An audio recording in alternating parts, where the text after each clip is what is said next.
Fala pessoal, sejam todos muito bem-vindos a mais um episódio do podcast do Colégio Intelectus. E hoje a gente tem a honra de receber um escritor brasileiro e catarinense aqui da nossa região.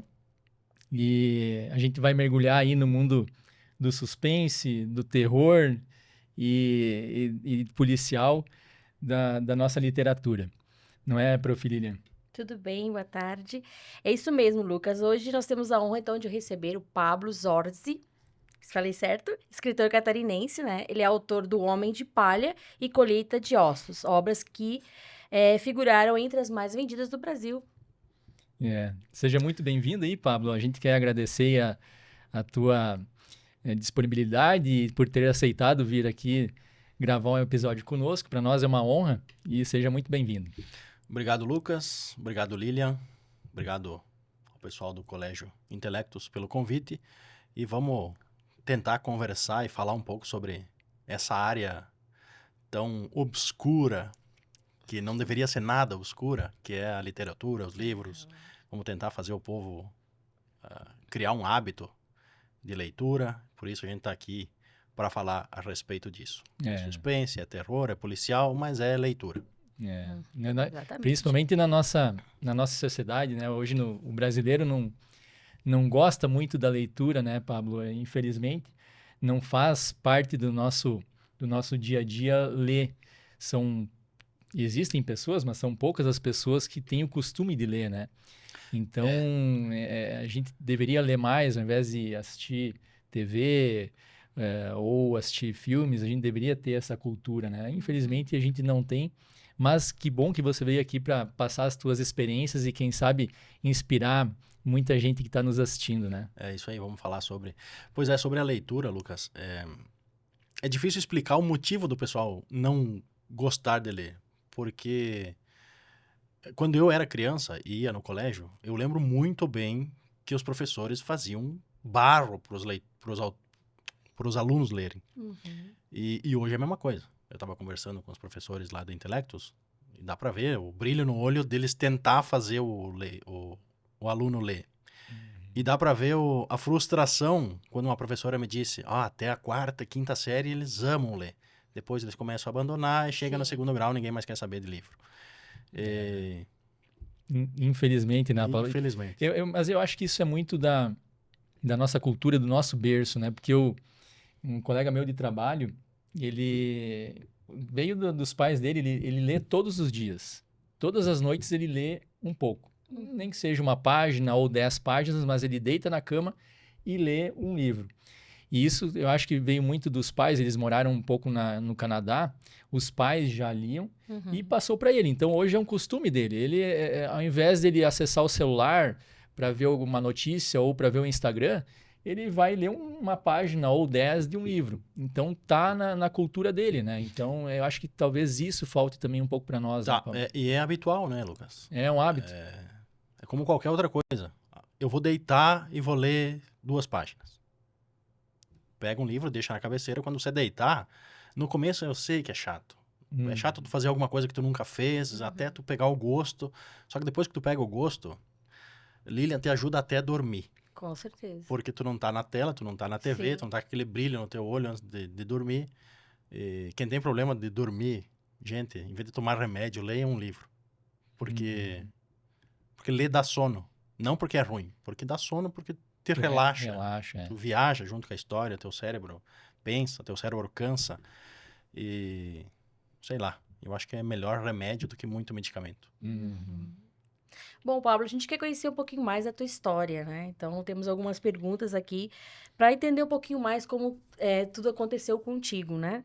Você tem formação em farmácia, certo? Sim.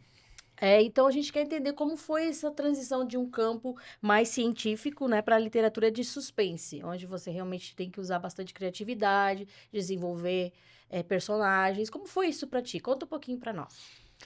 Então, foi totalmente necessidade. Porque, sim, eu sou farmacêutico formado, eu trabalhei até poucos meses atrás em farmácia, era o que pagava meus boletos. Hoje, já não mais, eu consegui... Tô conseguindo viver de escrita e de YouTube, porque eu tenho também um canal no YouTube.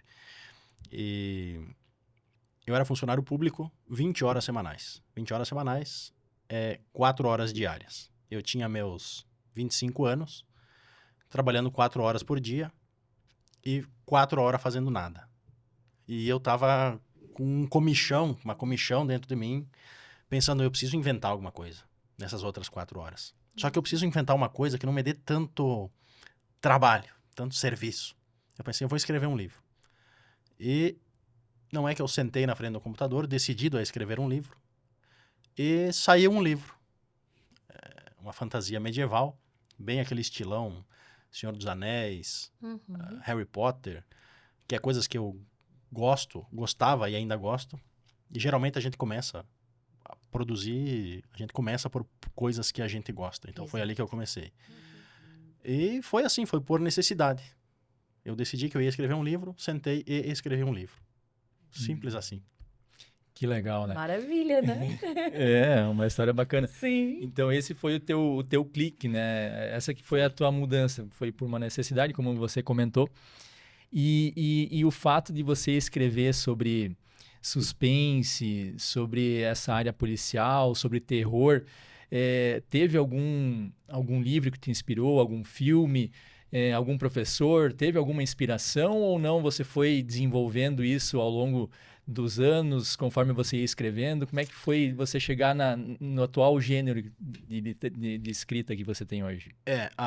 O clique também para troca de... Porque houve um clique na hora de eu decidir que eu ia escrever um livro e houve outro clique no momento que eu decidi que eu não podia mais escrever aquilo que eu estava escrevendo e precisava escrever o que eu estou escrevendo hoje. Com aquela fantasia medieval que eu comentei, eu consegui um contrato com uma agência literária, que foi a grande abertura de portas para o mercado para mim. Por exemplo, hoje, se tu escreve um livro e mandar para uma editora, eu sinto te informar, mas a editora não vai ler o teu livro. Provavelmente ele vai direto para a lixeira do computador, porque tu vai mandar por e-mail, né? Então, para isso, existem as agências. As agências, eles são um intermediador. Por quê? Uma editora recebe 100 livros todos os dias. Tu imagina como é que deve ser um caos tu ler 100 livros todos os dias, mesmo que a equipe seja grande. Não tem como ler um livro em um dia para saber se é bom, para saber se não é bom. E outra, 90% do que chega para uma editora não é bom. Então a editora, quando chega, ela, mesmo que seja bom, ela já imagina que não é bom. Já Então, tem um preconceito. Já tem um preconceito e eles têm razão, né? Normal. Se tu recebe 10 livros e 9 são ruins, tu não vai ler os 10 para confirmar. Tu não vai ler nenhum. Uma agência faz o intermédio. Ou seja, ela já faz a peneira.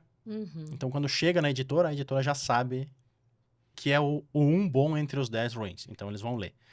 Enfim, com esse livro, eu consegui um contrato com uma agência, que hoje, se alguém está aspirando a ser escritor, é o caminho mais curto e mais fácil. Não vou dizer mais fácil, é o caminho menos difícil para tu chegar numa editora. É uma agência. Enfim, eu consegui o contrato com essa agência.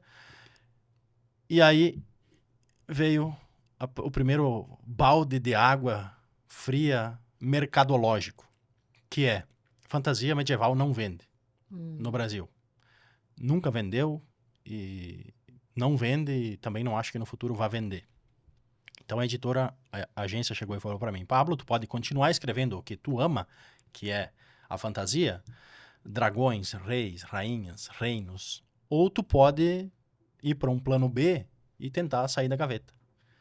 E eu, como escrevo por dinheiro, eu pensei, eu vou para o plano B, porque eu prefiro escrever e ser publicado do que escrever para só a minha mãe ler. É o mais racional, né? Claro. E aí foi que eu migrei para o suspense, para o thriller.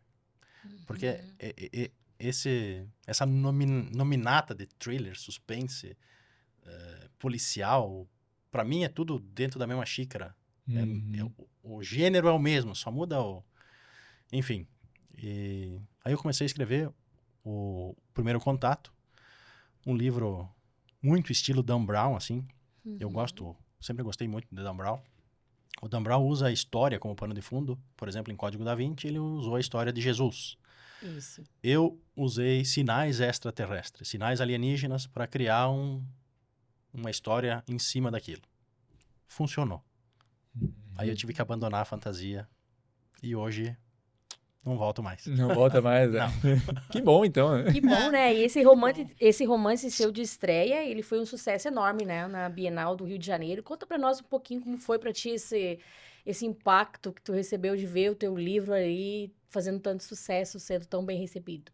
Pois é, foi na 19ª Bienal do Rio de Janeiro.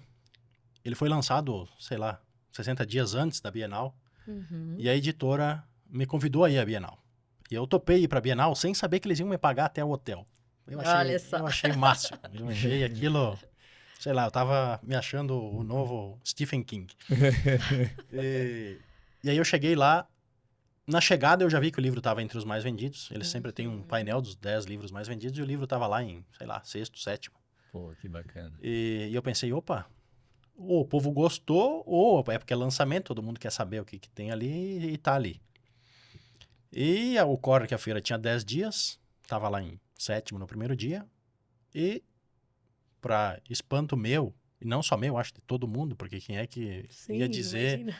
Pô, o livro ficou na frente do Diário de Anne Frank, no número de vendas. Aham. Que legal. É claro que o Diário de Anne Frank vendeu 1 milhão de vezes mais que o meu livro. Mas lá durante Naquele a feira, momento, naquele ali na momento, feira. o meu livro vendeu mais Pô, que o Diário de Anne Frank, por exemplo.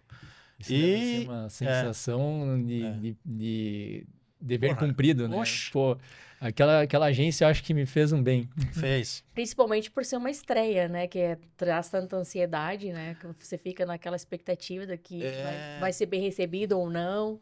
Olha, é o teu primeiro livro. Sim. Tu imagina se dá ruim no primeiro. É. Acho que a tua fama não fica tão legal entre as editoras, né? Sim. Então, que bom que deu certo. Ele terminou a feira como o livro mais vendido da Record, que é onde eu publiquei ele. Por consequência, como foi um dos vendidos mais da Record, eu imagino que tenha sido um dos mais vendidos de toda a feira, de todas as editoras. E a partir daí que... Eu sei lá, eu acho que eu decolei a partir daí. Uhum, que Talvez legal. tenha sido até sorte, mas funcionou. Uhum. Ou foi... escreveu bem e colheu os frutos do teu trabalho e aquilo que você de fato desempenhou bem, né, Paulo? Então, mas que legal, assim, na estreia, no primeiro livro, ter um reconhecimento desse é excelente, né? Para qualquer escritor, qualquer pessoa, na verdade, em qualquer ramo, vai fazer o primeiro trabalho e se sai super bem, a pessoa se sente muito bem, né? Eu acho que tem muita gente boa que escreve e que publica e que não vende, não sai do chão. Exato, também tem isso. Então, talvez sorte eu tenha exagerado, mas talvez tenha sido um timing assim, entendeu? A editora, eu preciso um livro assim. E bem naquela época eu tinha um livro assim. Sim. E, sei lá, talvez lá durante a Bienal o pessoal decidiu que queria ler um livro daquele estilo. E o meu livro estava lá. Então, talvez tenha sido o timing. Isso. Uhum. E Pablo, as tuas obras elas focam no romance policial, né? No romance policial. E o que te atrai, assim, nessa relação humana, nessa relação sombria aí do ser humano? Como é que é o teu processo para a criação desses personagens, desses vilões aí que são tão cruéis e complexos, né, ao mesmo tempo? Como é que... Conta um pouco para nós aí, como é que é... O que tá dentro da tua cabeça aí para fazer histórias assim? Cada autor, ele tem a sua forma de criar. Por exemplo, a minha forma de criar personagens, ela vai ser diferente da de vocês se um dia vocês vierem a criar personagens.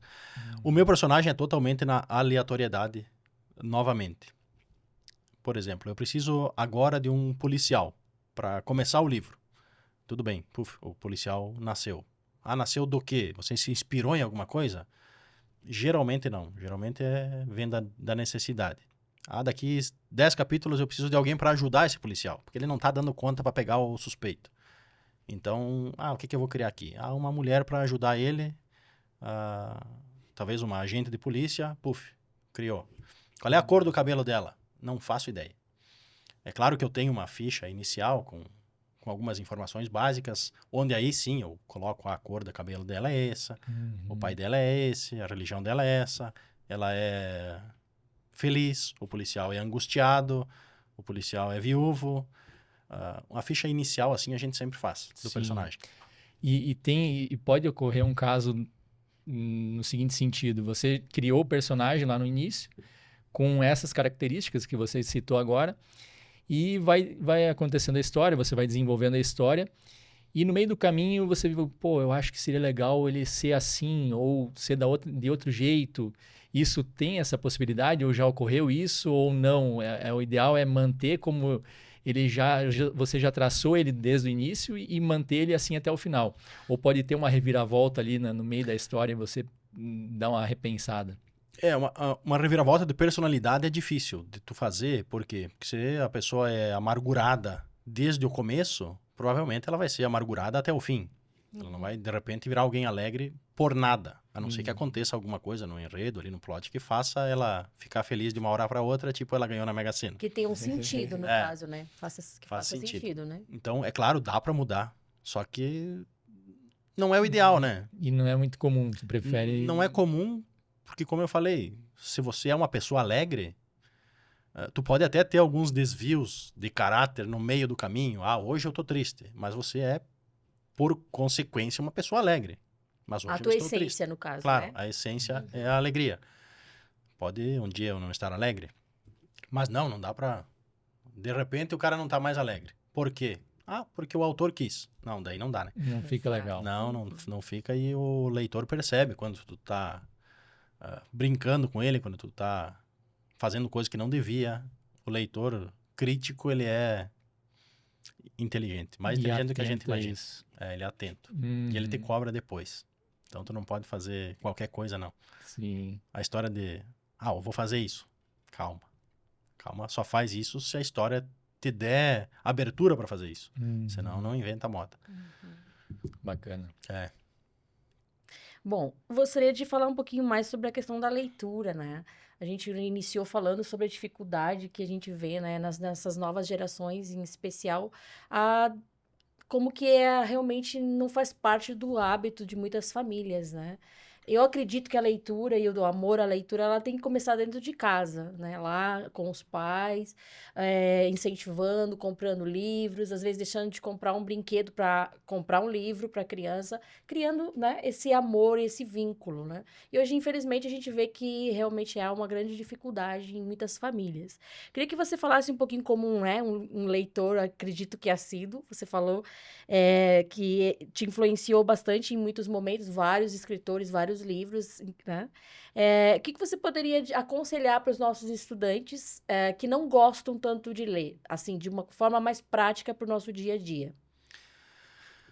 Para quem não gosta de ler e tem o interesse de começar, porque é tudo bem você não gostar de uma coisa que você talvez nunca provou, o meu conselho é começar por um livro menos robusto, entendeu? Primeiro de tudo. E segundo, o mais óbvio, uma resposta meio óbvia, se tu gosta de, sei lá, de anime japonês, tu não vai começar a ler um livro de terror, porque não faz sentido nenhum. Então começa pelo um gênero que tu curta, que tu goste, e um livro talvez um pouquinho menor. Sobre a dificuldade que o brasileiro tem de leitura, eu tenho até uma teoria. Inclusive, alguém já falou sobre essa teoria há alguns anos atrás, alguém famoso, e ele foi cancelado. E eu concordo com ele em partes. A nossa grade curricular, ela preza muito por clássicos. Tem que ler Machado de Assis. Claro que tem que ler Machado de Assis. Tem que ler Graciliano Ramos. Claro, óbvio. Só que a nossa grade curricular, ela preza talvez 90% só por isso. E Machado de Assis não é um livro para qualquer um ler. Tu não pode dar um Machado de Assis para uma criança de 12 anos e achar que tá fazendo um favor para ela, porque tu não tá fazendo um favor para ela. Deixa ela ler o Machado de Assis quando ela já tiver com a cabeça dela, sei lá, para entender o que o cara tá escrevendo. Porque é uma escrita mais coloquial, não é contemporânea. Então eu acho que uma das falhas tá na grade curricular das escolas. Tem que colocar livro mais comercial. Ok. O que que vende hoje entre os adolescentes, assim, tipo água? esses romances adolescentes, Mas romancezinho contextualizados besta. com o dia a dia contextualizados deles, no né? dia deles. Isso na escola não tem. Na biblioteca tem. Mas não tá na grade curricular. E é diferente. É diferente tu oferecer e dizer, ó, vamos fazer um trabalho sobre... deixa eu pensar um livro aqui. A Culpa é das Estrelas, por exemplo. Que vendeu horrores. Alguém já fez trabalho sobre a Culpa das Estrelas na escola? Não faz, né? Faz sobre Vidas Secas, sobre Memórias Póstumas de Brás Cubas, que tudo bem, não tem problema. Só que tem que cuidar a idade que tu apresenta aquele livro para não estragar o leitor. Porque não é uma leitura fácil e a gente sabe que hoje em dia, se na nossa época, a gente já tem um pouco mais de idade, nós três, já era difícil tu manter alguém interessado em alguma coisa. Tu imagina hoje tu tendo que manter alguém interessado num livro, sendo que ele tá com o celular, com o TikTok e com o Facebook, com o Várias Instagram. outras opções ali, né? E opções muito mais divertidas. Exato. Que exigem menos deles. Exigem menos deles, rápidas. Não, e tu vê, Pablo, agora tu falou que o ideal seria trazer uns livros interessantes, né? Olha só que coincidência. Tem um projeto na escola chamado Quanto Mais Tampinhas, Mais Livros. E hoje teve uma postagem da escola mostrando os livros, que daí as crianças elas coletam tampinhas e aí com o dinheiro da venda das tampinhas são comprados livros. E olha só o livro que foi comprado pela escola. Ó. A Culpa das Estrelas, Extraordinário. Então, é interessante isso que ele colocou, né? Lucas, pega, sei lá, uma amostra, assim, 10 crianças de variadas idades que estão começando no mundo da literatura. E coloca na frente deles A Culpa é das Estrelas, Extraordinário, enfim, esses livros. E coloca Machado de Assis, Graciliano Ramos, Cecília Meirelles. Não vamos ser besta a ponto de achar que eles vão pegar os clássicos. Eles não vão pegar os clássicos. Por quê? Porque eles não querem ler os clássicos. É mais difícil mesmo, né? Mas assim, isso que tu tá falando é uma boa mesmo, né, Pablo? Porque assim, ó, a gente precisa saber escrever, né? Você como um escritor, você sabe escrever. E a nossa língua, a língua portuguesa, ela é difícil. Quem disser que ela é fácil é porque estudou muito. Estudou muito mesmo, porque eu tenho dificuldade com a língua portuguesa. Porra, eu faço isso todo santo dia, 4 horas por dia. Né? E eu, às vezes, eu derrapo. Sim. E assim, ó, então, e pra gente, pra nós, a gente não precisa ser um escritor para precisar escrever. A gente precisa escrever bem. Seja para fazer uma carta, em algum lugar que tu tá, numa empresa, tu precisa fazer uma carta. Um e-mail, você precisa escrever bem. Hoje a gente vê no WhatsApp, todo mundo escrevendo tudo errado, cara. Então, assim, pô, tem algumas palavras até que estão mudando aí, porque de tanto que as pessoas repetiam ela, e aí o errado virou certo. O errado virou certo. Então, teve essa migração. Então, é uma língua difícil e se a gente não tem esse hábito que tu tá dizendo, beleza, lê um livro, pelo menos um livro mais fácil, a gente nunca vai saber escrever, entendeu? Então, é importante para a vida não só do escritor, né? A gente precisa, qualquer um de nós, se a gente quiser se comunicar bem, a gente precisa escrever, saber escrever, né? O mínimo que seja, não dá para escrever qualquer coisa. A gente tem vários exemplos aí que a gente olha na internet, na escola, que ele mostra as diferenças que tem quando tu coloca uma vírgula ou não coloca vírgula, que ele muda totalmente o sentido da frase. Então, isso a gente precisa saber, tem que estar no nosso sangue isso, né? Então, se a gente não souber fazer isso, a gente não vai para frente, a gente vai ser mal interpretado, ou você não vai ser aquela pessoa que vai ser designada a escrever um e-mail, ou enfim, tu não vai saber passar aquilo que tu quer passar, né? Tu sabe que eu tenho uma sobrinha de... acho que ela tem 11 anos. Não, 9. E eu dei para ela, eu tive a brilhante ideia de dar para ela a coleção inteira dos livros da Annie with an E. E eles são livros grandes, só que eles são livros divertidos de ler. Ela pegou o livro assim e olhou para mim, Dindo, tu acha mesmo que eu vou conseguir ler tudo esse trem aqui e vou entender o que eu tô lendo? E eu falei para ela, tu tem razão, eu exagerei. Então agora ela pegou uma paixão por mangá. mangá japonês. Uhum. Então, tu acha que eu vou insistir para que ela leia aquilo lá que eu dei para ela? É óbvio que não, porque ela não vai ler. Ou talvez ela leia se eu insistir muito, mas talvez eu perca ela como uma leitora por ter feito ela ler algo que ela não queria ler e que não era para a época dela. Então, o que eu estou fazendo agora? Eu vejo um mangá que eu acho legal para criança, pelo menos ela está lendo. Daqui a pouco, quando ela tiver 16, ela vai ler aquele livro que eu dei para ela. E ela vai mudar de fase, isso aí, ela vai pensar diferente. Ah, beleza, mangá já enjoou um pouco, aí vai partir para outro. Mas pelo menos o hábito da leitura você está desenvolvendo nela, né? É sobre isso que eu estava falando antes da grade curricular. Não adianta tu enfiar a goela abaixo, porque só piora as coisas. Então, tu acredita que isso pode ser uma das coisas que levam as nossas novas gerações a não terem tanto desejo, tanta paixão por esses escritores mais intelectuais ou histórias mais antigas, no caso, né? Eu acho que, claro, não é o culpado, mas eu acho que sim, que as escolas deveriam abrir mais a literatura contemporânea para os nossos novos alunos aí. E repito, eu não estou dizendo que o clássico não é importante, que não tem que ler, mas tem que ler quando chegar numa idade que tu pelo menos compreende o que tu está lendo, né? Vai chegar um momento que aquilo ali vai ser atrativo, até porque ele já desenvolveu o hábito da leitura quando ele começou com algo mais contextualizado, talvez até mais simples, né, para a idade. Se a gente lê Machado de Assis hoje, os livros originais, porque, claro, com o tempo eles vão sofrendo adaptação, tem até alguns livros clássicos que já foram adaptados para uma escrita contemporânea, a gente não entende. Às vezes tem que pesquisar, o que o cara quis dizer com essa frase aqui. A gente que já passou dos 30. Imagina uma criança de 12. Não vai. Não vai. Tem razão. E Pablo, assim, como é que você se organiza, assim, para você fazer um novo livro? Você tem lá uma caderneta que você anota, ou em algum momento que você está lá descansando, que surge uma ideia, ou como é que você organiza, assim, beleza, você vai ter um momento que você vai estar escrevendo um livro, que não é de um dia para o outro, né?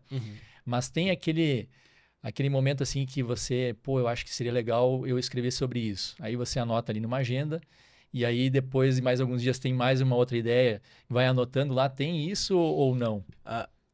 Comigo não, mas claro, alguns autores fazem isso. Comigo meu Deus, parece que tudo em mim é aleatoriedade. É tudo necessidade. É espontâneo também, talvez, espontâneo. né? Quem sabe seja essa palavra mais correta. É uma coisa que flui, que tá em ti e tu tá simplesmente colocando pra fora. Eu escrevi, por exemplo, aquela fantasia porque eu quis. Depois eu mudei por necessidade, mas eu continuei escrevendo algo que eu quis. Aí eu decidi que eu queria escrever um livro sobre serial killer, eu escrevi. Aí, por algum motivo, um desafio de um autor, amigo meu, ele disse, vamos escrever um livro que você passa no Brasil? Eu falei, vamos escrever vou escrever o Colheita de Ossos. Aí escrevi. Aí o Colheita de Ossos foi o último que eu escrevi? Não, daí eu escrevi a continuação do Homem de Palha. Aí foi um livro que eu queria ter escrito ele logo que eu terminei de escrever o Homem de Palha.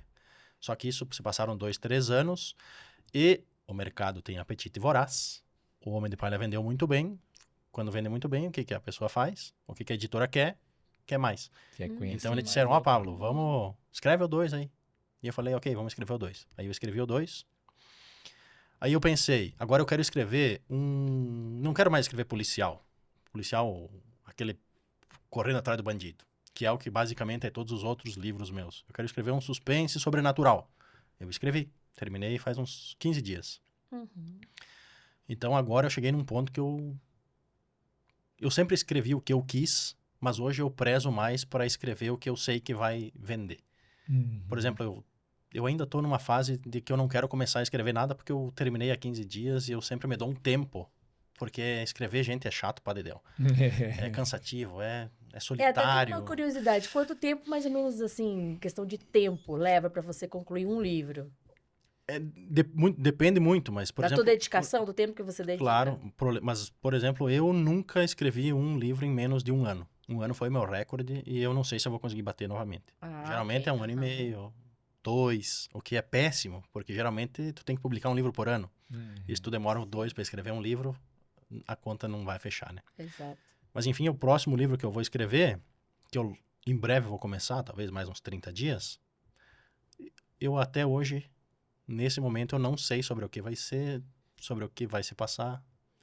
Uma manhã eu vou sentar na frente do computador e vou pensar, eu quero escrever sobre assassinos em séries de novo. Aí, a partir daí, eu crio o capítulo 1 e o resto da história. Fazendo uma analogia com viagem, você é daquele viajante assim, vamos nesse final de semana para tal lugar? Vamos embora, vamos lá, e aí a gente decide o que vai fazer, ao contrário daquele que se planeja lá 6 meses antes, vamos para tal lugar, aí deixa eu ver aqui a melhor hospedagem, os lugares que eu quero conhecer. Não, tu vai lá, chegou naquele lugar e vai conhecer os arredores. É, tipo isso. Não que eu seja um viajante assim, porque eu prefiro me programar, mas na escrita eu... Sim, deixa fluir, na verdade, né? O que vai vindo da tua criatividade. Até a gente tinha uma pergunta interessante, era sobre esse caderno de anotações, né? Mas eu acho que a tua mente tem bastante anotações, né? Tem, Tá aqui dentro. mas quando eu começo a escrever, aí eu começo a fazer anotações. Aham. Antes, geralmente, sei lá, às vezes tu anota uma ideia no celular, que tu assistiu numa série, que legal. O cara, sei lá, aconteceu isso, talvez... Mas depois que tu começa a escrever, eu tenho o caderno. Geralmente eu anoto no celular, mas eu tenho o caderno também. E... que é a mesma coisa. Por exemplo, tu tá na metade do livro. Daí, de repente, tu tá assistindo uma série que a pessoa fala alguma coisa. Que tu acha, que frase massa esse diálogo. É como uma inspiração pra Talvez ti. eu consiga adaptar para colocar lá naquela ponta. E eu não sei se é só eu, mas na minha cabeça o livro ele tá sempre fresquinho, entendeu? Eu tô no capítulo 50... mas eu sei o diálogo lá do capítulo 5 que a pessoa falou isso. E aí, quando eu vejo ou quando eu leio, talvez seja uma facilidade minha, Exato. aí eu penso, opa, isso aqui dá pra ser encaixado lá no capítulo 10. Sim. Aí eu anoto e no outro dia eu sento, volto lá no capítulo 10 e vejo, dá pra colocar aqui. E isso é bom, por quê? Porque se tu anotou algo, é algo que te chamou a atenção e que é bom. Se fosse ruim, tu não ia anotar. Então isso vai inflando o livro com coisas... Vai encorpando ele. Encorpando ele com coisas boas. Que legal. E Pablo, tu falou que concluiu há poucos dias aí o livro. Pode nos contar aí qual é esse livro? Posso contar, sim. O livro... Dá um spoiler dele. Dá um spoiler Isso, dele. excelente. Ele é um livro que se passa aqui na região. Agora eu decidi que eu vou escrever livros aqui na região. Talvez o próximo não, mas os últimos 2, 3 aí foi aqui. Ele é um livro sobre uma entidade que por algum motivo, que é óbvio que eu não vou revelar, tirem as crianças da sala, é uma entidade que faz uma criança matar a outra para pagar um pecado de alguma coisa que aconteceu naquele local há muito tempo. Então é um livro de suspense / pezinho no terror. Mas é algo que eu queria escrever porque eu sempre gostei. Meu gênero de filmes preferidos é suspense e terror. Eu tenho um canal no YouTube que indica filme de terror. E eu pensei, eu preciso escrever algo só pra ver, né? Vamos me testar. Sim, sim. Detestei. Achei terrível escrever. Porque eu sempre escrevi policial, e no policial é muito fácil tu encher as páginas. Eu não tenho mais o que fazer. Então o assassino cometeu um novo crime. Ok, a partir dali tu começa uma nova investigação dentro do mesmo livro. Mas num suspense sobrenatural, tu não pode... É mais difícil tu colocar um novo ponto de partida para... Então foi muito difícil chegar a 80 mil palavras, que são umas 300 páginas. Mas eu fiz. Então eu já sei que possivelmente eu não quero mais fazer. Mas para tu saber se tu não quer mais fazer, tu tem que fazer uma vez, né? Sim, teve a experiência, né? Tive a experiência. E hoje, olhando para trás, assim, Pablo, tu enxerga assim, pô, que legal essa minha trajetória, tu tá satisfeito com o que você já fez? Você já nos falou aqui que vai escrever, sim, mais livros, por enquanto vai entrar num período aí de Não, mas é um recessão. período curto, 30 dias. Só para jogar um pouco de videogame. Mas você acha assim, pô, o que eu fiz foi bacana? O que tu enxerga assim? Cara, a minha história na literatura, no mercado literário, ele é um ponto fora da curva. Não porque eu seja um ponto fora da curva. É como eu falei, talvez foi o timing. Eu entrei numa agência literária com um livro. Meu primeiro livro, que não vai ser publicado nunca, porque ele é, sei lá, ele é bom, mas ele não é bom para mercado.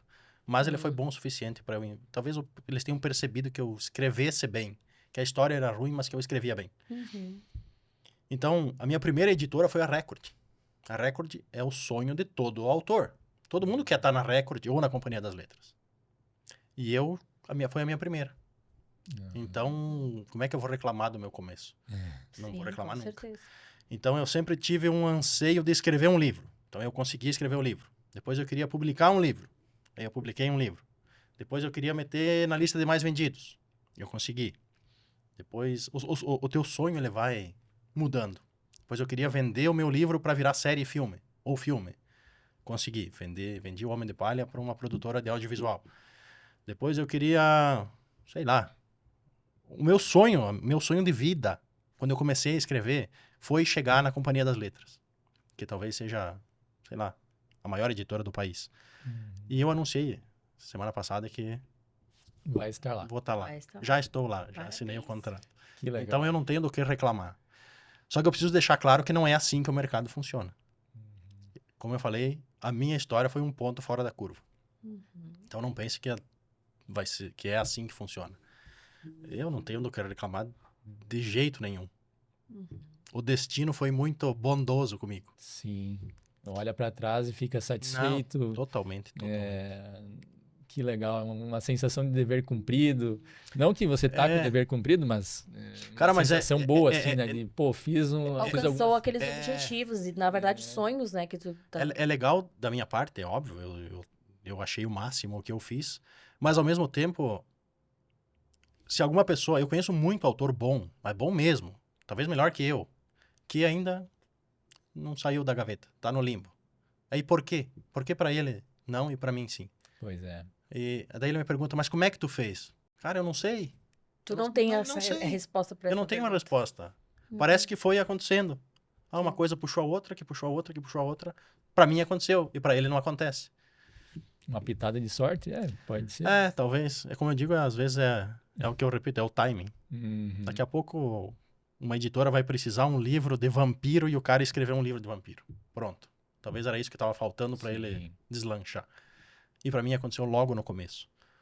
Então, nada a reclamar. Uhum. Que bom. Excelente, né, prof? Sim, com certeza. Ficamos... Parabéns, né, por ter conquistado. São conquistas, assim, impressionantes, né, como você mesmo está comentando com a gente.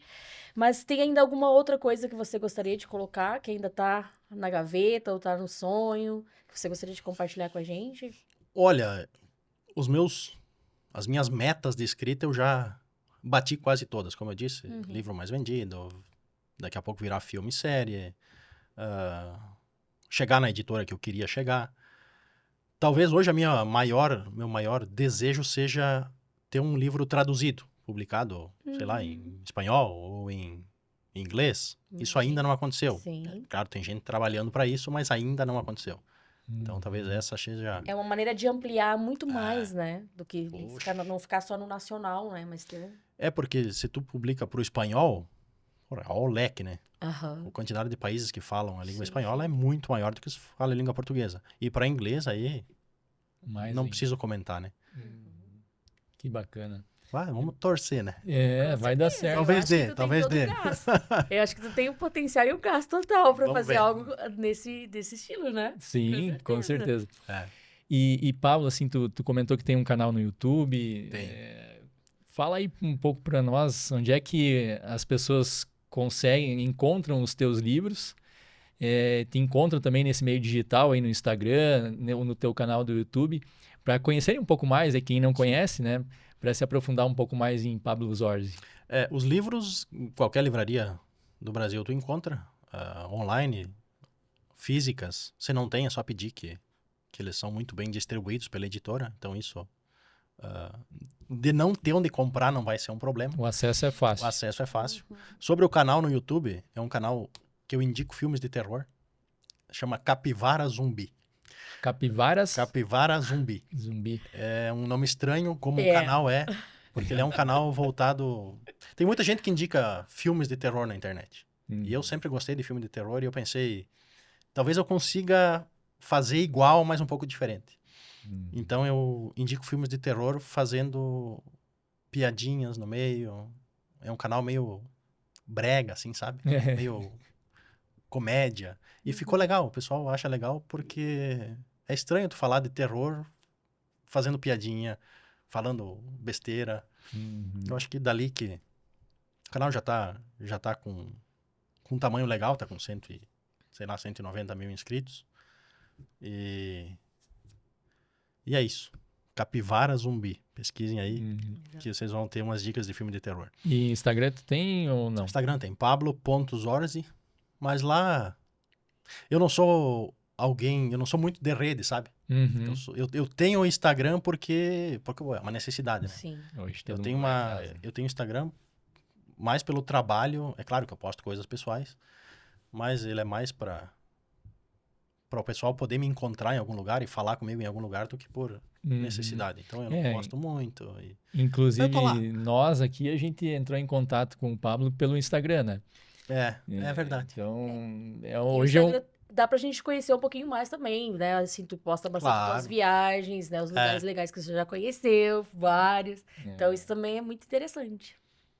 Eu acho que o Instagram, sei lá, ele é ruim por um lado, porque ele, em vez de aproximar as pessoas, como parece que ele aproxima, para mim ele afasta, mas a gente tem que ter. A gente que trabalha com Uma mídia, ferramenta, na é uma verdade. ferramenta que é indispensável. É isso aí. Então é isso aí, pessoal. A gente chegou ao fim de mais um episódio. Espero que vocês aí de casa tenham gostado e conhecer um pouco mais aí da literatura do escritor, do Pablo, que é aqui da nossa região, né? Então isso a gente tem que salientar muito, que é um destaque nacional. E agradecer mais uma vez, Pablo, por você ter vindo, aceitado o convite, ter vindo aqui, conversado conosco. Muito bom mesmo. A gente fica lisonjeado aí por essa oportunidade, né, Profililia? Com certeza. E para terminar, fechando, né? Se você poderia deixar uma mensagem para os nossos estudantes ali do Intelectus, né? O que você poderia dizer para eles? Lucas, Lilian, obrigado pela oportunidade de falar um pouco com vocês sobre literatura e livros. E a mensagem final que eu sempre deixo, na verdade, é uma palavra só: leiam. Porque. Simples assim. Simples assim. Simples assim. Vocês vão me agradecer no futuro, principalmente os estudantes do colégio aí. Vai chegar a hora que não é mais o pai que paga boleto, que a carga do mundo já está só nas tuas costas, não de ninguém. E aí vocês vão ver quanto a leitura, o conhecimento vai fazer diferença. Então hoje vocês podem achar que eu estou falando besteira, mas uma hora vocês vão lembrar do que eu falei. Com certeza. Isso mesmo. Muito obrigada, né? Agradecemos muito pela oportunidade de te conhecer. Foi excelente. E é isso aí, né, Lucas? É isso aí. Então, pessoal, só lembrando, inscrevam-se aqui no nosso canal para ajudar a nossa equipe. E esperamos vocês aí no nosso próximo episódio. Um abraço a todos. Fui.